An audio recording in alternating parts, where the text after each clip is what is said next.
Hey guys, welcome back to Candid Cinema. I'm Amanda, otherwise known as AMX NDA Reviews on Twitter, Instagram, and Letterboxd. Today I will be talking about episode 2 of The Falcon and the Winter Soldier. First and foremost, hashtag not my cap whatsoever. When he was coming out and he was signing the action figures, I was pissed. I don't know about you guys, but I was pissed. But Wyatt Russell is doing a fantastic job as John Walker. He's doing what he needs to do. Basically, he's making me, more importantly, dislike him very much because he is not our Cap. He is not our Cap, period. He is not. Okay? So, when we saw him and his backstory, I was joking around, with myself saying, like, do I really care? Of course we do. He's a character in Captain America's world, so naturally we're gonna have to get his backstory and to see how he became the person he is in order for them to choose him as Captain America, air quotes. So there's that. What really broke my heart at the beginning of this episode is that Bucky had to see that on television, and he had to see him come out, do the whole Good Morning America interview. And that is how Bucky found out that the shield was not in Sam's possession any longer. So that prompts him to be like, I gotta go check out my boy Sam, and I gotta knock some sense into him because it doesn't really make any sense as to why he gave up the shield. Bucky is having a hard time understanding why Sam doesn't want the shield. And he keeps saying, he's like, well, if Steve believed in you, then there has to be a reason as to why. And he thought that giving him the shield would mean that Steve knew what he was doing. And then what really translated was the many conversations that Bucky and Sam had about Steve.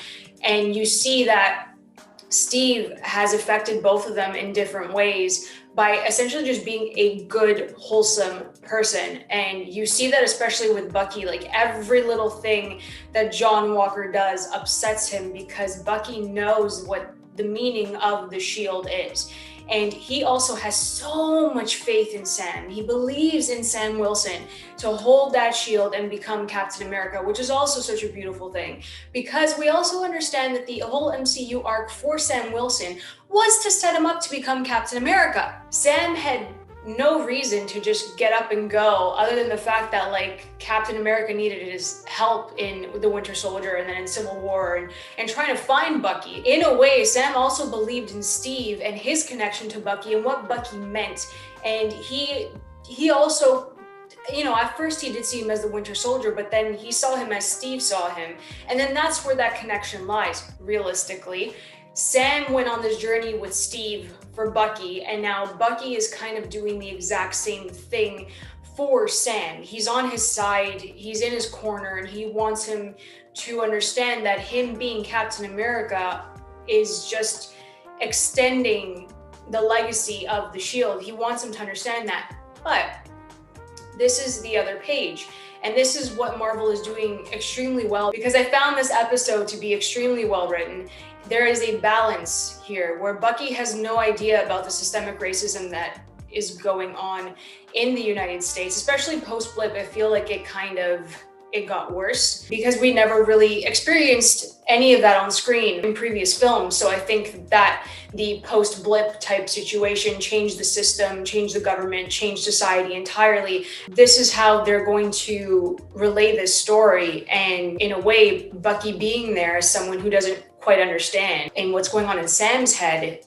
And then you have Sam actually voicing his feelings. The one scene that really just knocked the wind out of me, and it was so incredibly emotional, was when Bucky went to go see Isaiah Bradley with Sam Wilson. And that whole exchange was so powerful. It was such an incredible scene. And we find out, spoiler here, but we find out that Isaiah Bradley was actually the first super soldier, the first Captain America. And Sam was really shaken by that, saying no one's ever heard of him. And then we learn in that scene that he went to jail. They tested on him, they experimented on him, they took his blood because of the serum, and he was basically a lab rat for X amount of years. So you see the difference, because Bucky, you know, he's scot-free, he's out, he's doing therapy, he's like that. And then Isaiah Bradley was just, you know, tested on, and you see the vast difference. And Isaiah Bradley addresses that to Bucky, and Bucky just still doesn't get it. And Sam, after witnessing that conversation, he's taken aback. And then I think he was deeply affected by that because like no one has mentioned that there was a Black Captain America first. And now the idea of what the shield is so different in Sam's eyes. It always was, because there was a piece of him that I'm assuming that he's thinking that America, the world, is not ready for a Black Captain America. And Sam's looking at it in the responsibility of like how he would take up the mantle. Horrible that he has to think of it that way, because if anyone deserves that shield, it's him. It's him, because he carries the exact same qualities as Steve. He is a good person first. He is a good person through and through. That is Sam Wilson. He does what he thinks is right, and that is why he gave the shield to the government. So we are seeing both sides of it. And then in the therapy session, when we saw that, you know, Bucky was going off on Sam, saying, why would you give it the shield? And Sam literally says, you and Steve will never understand what it's like to be in my shoes. You'll never understand what I'm feeling. And it's the truth. We see Sam understanding what the responsibility is to be Captain America and the shield. And then you see John Walker just making a mockery of it. And it hurts Sam, and it hurts me looking at it. It's freaking heartbreaking seeing this. It's like, well, Sam Wilson deserves this. And at the same time, we understand what he is feeling. We can understand Sam because we did see the racial injustice when the cops pulled up to Bucky and Sam, and they were just walking down the street and they were having a conversation, and the cops stopped Sam and asked them for an ID, and he's like, I'm just talking to him, there's nothing wrong here. And the cop kept harassing him, and the line that Bucky says is, he's like, okay, we'll just give him his ID, like give him your ID and it's fine. And then Sam looks at him like, you've never experienced this, and Bucky's still just it's not clicking. But that scene was just, it was a lot to process, because it's very realistic. And again, it's never been shown in Marvel. And again, I will say that Captain America is rooted in the reflection of society around him. He is reflected. Everything that happens in the society around him is understood in a Captain America arc. So in this case, Sam Wilson becoming Captain America, this is the sad reality of what's happening in America. The systemic racism, the racial injustice, it's just the corruption, everything. And then when the cop still doesn't know who Sam Wilson is, Bucky comes in to defend him. And he's like, do you not know who this is? Like, do you not know who this is? And then we take a look back and we're like, Sam Wilson's a freaking superhero. He's Falcon. He fought with the Avengers. He freaking went up against Thanos. And you're just sitting here like, dude, seriously, you don't know who this is and you're still doing this? It's just something that's so realistic. And to have Bucky kind of like clue in as to what's happening, that this is a different situation entirely, and it needs to be shown. And I know that it's very difficult to watch. It is difficult to sit through because of everything that has happened, but again, they need to address these issues. The story is about Sam Wilson. This is Anthony Mackie's baby, and the performances in this episode, holy shiznit, just unreal. And their chemistry, Seb and Mackie, literally have never been better. They're so incredible together. They go from really intimate, serious scenes to joking around, to really great action sequences. And it's very fluid. There is a balance. I didn't really like this action scene in this one, maybe because like the Flag Smashers were there, and I'm not kind of entirely sold on them as an extremist group in this world. And then like freaking John Walker, it's not your shield, bro. Like, it's just not. He comes in swinging like, we helped you. It's like, no. And this guy had the audacity to come in and say, you know, it'd be really great if I'm Captain America, that I would have Captain America's wingmen. I'm sorry. No, that's not how this works. That's not how this works. So I think my favorite part of this episode was that Bucky was just ready to fight against John Walker the entire time, because it's like, who is this guy friggin' saying this and that? Have you jumped on a grenade? Like, he's just defending Steve's honor left, right, and center. But most importantly, he's also defending like Sam's honor and a lot of it as well, which we didn't realize. This episode, each scene was better than the last. The writing I can't even begin to salute, because it's just absolutely fantastic. And I'm really excited to see Zemo. See what I did there? I'm really excited to see Zemo next episode, especially because they're voluntarily going to find him.